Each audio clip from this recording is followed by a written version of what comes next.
lagi bersama saya Johan di Jurnal Trading ID. Jadi pada kesempatan video kali ini kita akan membahas kembali untuk update dari pergerakan si gold ini sendiri atau si XAUUSD. Oke, kalau untuk si XAUUSD atau si gold ini, sebelum kita lihat teknikalnya ini lebih lanjut, kita akan lihat dulu mengenai hasil news untuk hari ini ya, di tanggal 1 Agustus. Ya, ini kan awal bulan nih. Jadi kemarin di akhir bulan, ya ini udah di awal bulan aja. Ya, jadi untuk NFP itu jatuhnya itu di Jumat ini gitu untuk NFP. Nah, kemudian kalau kita lihat untuk hari ini pun ada news ya, itu ada dua news. Yang pertama mengenai ISM ya, manufacturing juga, terus yang kedua mengenai just opening gitu. Ini sama-sama di jam 9 kalau kita lihat di sini ya, jam 9 WIB ya. Kalau kita perhatikan di data sih memang ini bagus ya, dari 46 ke 46.5 gitu. Ya, ini ada peningkatan, tapi kalau untuk jobs openingnya kalau kita perhatikan sini ada penurunan ya, dari 9824 ke 9620 gitu. Jadi kemungkinan hasilnya mix ya, yang satu bagus, yang satu kurang bagus gitu. Oke, itu untuk hasil news ya. Sekarang kita lihat lagi dari bagian OI data itu belum update ya. Jadi OI data ini masih sama OI data yang kemarin hari Jumat. Kemudian kalau kita lihat lagi nih untuk COT, kita juga udah bahas di video weekly yang kemarin ya. Nah, ini untuk mapping dari si gold ini sendiri itu kita ada perubahan gitu sedikit. Yang nggak banyak, saya hanya menyesuaikan untuk area 19641 ya sampai 1963 di sini. Kemudian ada di 1965 ya ke 1970 kan kemarin. Nah, ini saya koreksi ke 1968 ke 1970. Karena saya mau naikin area yang ini gitu. Ini kan kalau tadi 65 kan ini terlalu mepet gitu. Nah, ini saya coba sesuaikan lagi dari 68 sampai 70. Nah, 68 ini dari mana? 68 ini sebenarnya sempat kita bahas juga di beberapa video sebelumnya. Untuk area 68 ya sampai 70 itu adalah area resisten dari si gold ini sendiri gitu. Dan kalau kita perhatikan ya, si gold ini ada terjadi force breakout. Jadi force breakout itu di bagian sini 1970 kalau kita lihat di sini ya, 1970 belum bisa di break karena dia sempat naik itu, tapi nggak naik terlalu tinggi sih, cuma ke 1972 gitu kenaikannya. Kemudian dia turun sampai saat ini ada di harga 1961 untuk si goldnya.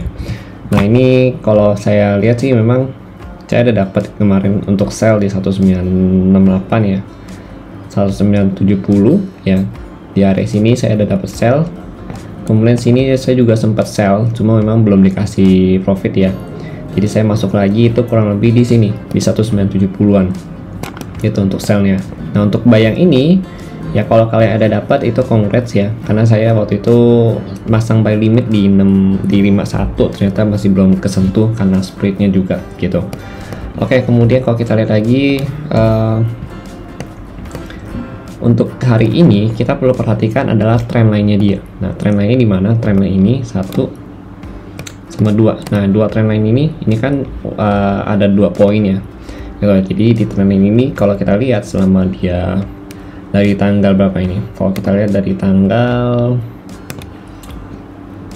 27 Juli, terus 28 Juli, dan yang kemarin nih 31 Juli, itu dia masih berada di atas trend line ini gitu. Jadi secara minor trendnya dia masih uptrend, dan ini kalau kita lihat juga polanya sama nih, mirip itu, polanya mirip ya, tekanan dia naik ya kan, terus begitu dia break langsung turun.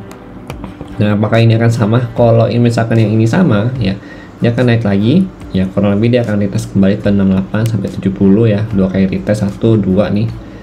Berarti kan dia kemungkinan besar akan retest ke sini, baru nanti dia akan turun. Kita turunnya kemana begitu dia break trendline ini? Berarti break dari mana? Break dari 60 atau dia break 60. Nah, dia akan turun kurang lebih nanti kalau kita ngikutin yang pola sebelumnya yang ada di sini di tanggal 27 Juli itu kurang lebih ke sini 1943 kembali ya, atau bisa ke 1938 di sini gitu penurunannya. Karena kalau kita perhatikan si gold ini sendiri untuk si COT-nya juga masih minus ya, atau bearish sentimen, dan dia juga secara daily-nya kalau kita perhatikan di candle daily ini sendiri ya, sebentar lagi loading. Jadi di daily-nya kalau kalian ingat itu tuh ada yang namanya bearish engulfing ya di sini. Nah, ini bearish engulfing ya di tanggal 26 sama 27 Juli ya. Ini ada bearish engulfing yang terbentuk dan ini belum bisa di break ya. Kemarin dia coba break dari engulfing pattern ini, dia naik sampai ke 72, lalu dia turun lagi di candle tanggal 1 Agustus ini ya. Ini kalau kita perhatikan memang terjadi rejection gitu, jadi candle bulan Agustus dibuka merah gitu untuk bulan Agustusnya.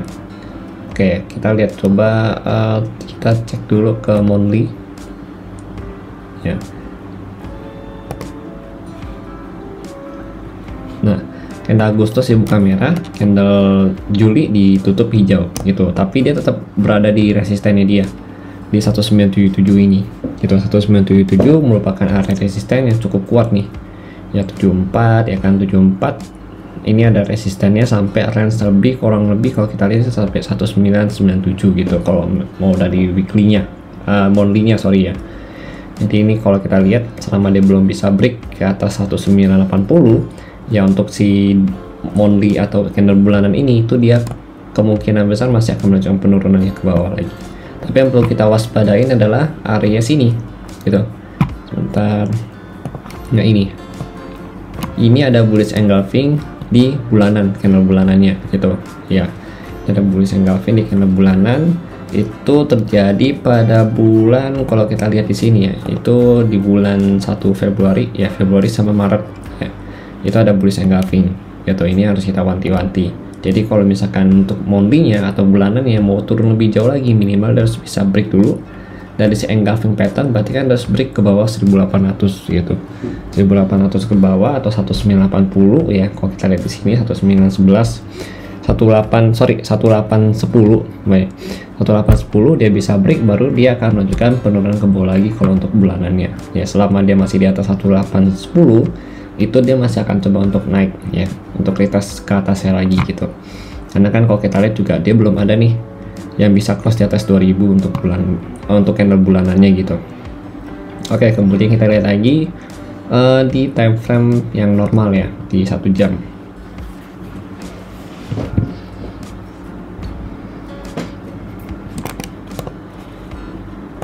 Nah, kalau dari saya untuk si gold ini sendiri ya, untuk hari ini selama dia belum bisa break dari 61 ya, 62 ya kan. Kalau misalkan di sini juga ada CPR levelnya. Nah, ini CPR level itu di 1962. Itu saya masih akan coba fokus untuk ambil area sell dulu ya di 1962 ini. Kemudian nanti ya untuk next selling pointnya itu tetap sama di 1968, 1970 ya, dan next target selling pointnya itu ada lagi di 1980, 1984 gitu.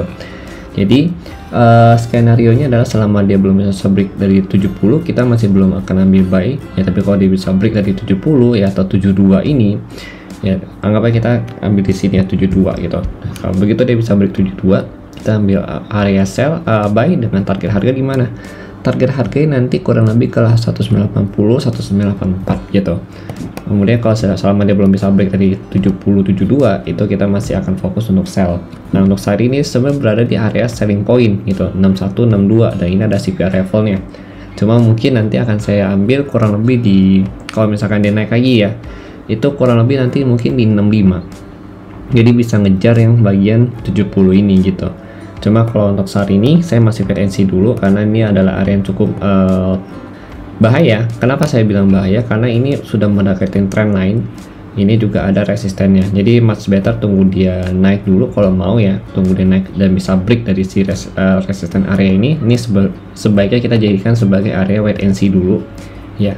Jadi untuk area 1960 ya kan, 1963 ya, itu sebaiknya kita wait and see dulu, karena ini sudah ngepres sama si trend line-nya dia sebagai supportnya dia gitu. Nah, kalau kita mau sell untuk lebih clear ya, kita ambil di 68, 70 ya, atau di 80 sama 84 gitu. Kalau untuk buy point ya, untuk buy point tetap sama, itu di 52 ya kan.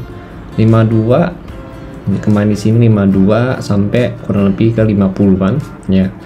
Di sini bisa jadi buy point yang cukup bagus nih, dua area ini, area 1, area 2 ya. Tapi kalau kalian misalkan mau dijadikan satu area ini juga boleh gitu, cuma nanti range-nya pasti panjang gitu ya kan. Dari 53 ya, 1953 ke 1950 berarti 30 pip, ke 1948 50 pip, berarti kurang lebih nanti stop loss-nya kalau mau dijadiin satu poin satu entry atau satu zona itu kurang lebih adalah 60 pips ya untuk stop lossnya gitu. Karena kan pasti kita naruh stop loss itu di 4 tujuan gitu untuk areanya.